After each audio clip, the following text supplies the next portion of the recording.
كتير مننا فاكرين إن الجواز هو بداية السعادة أو المحطة الأخيرة اللي لازم نوصل لها. بس الحقيقة إن سعادتك مش مرتبطة بالجواز أو وجود شخص تاني في حياتك. لو لسه مش متجوزة، في آلاف الطرق تعيشي بيها حياتك وتستمتعي بيها دلوقتي.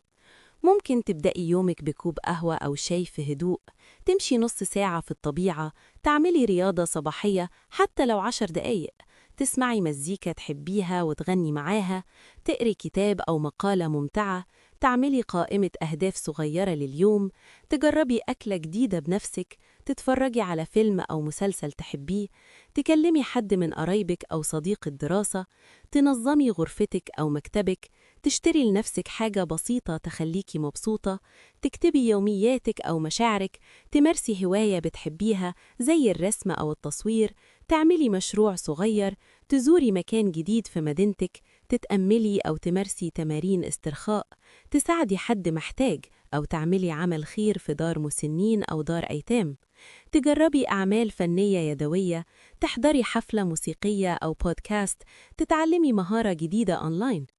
كمان قربك من ربنا والدعاء مهم.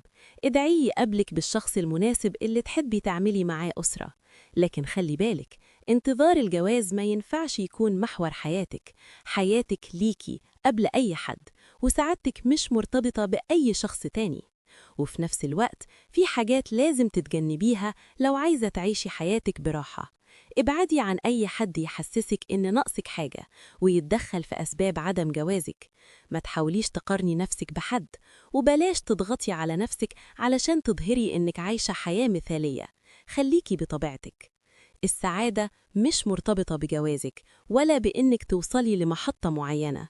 السعادة هي كل لحظة بتعيشيها وتستمتعي بيها. ابدأي دلوقتي، حياتك ليكي مش لأي حد تاني.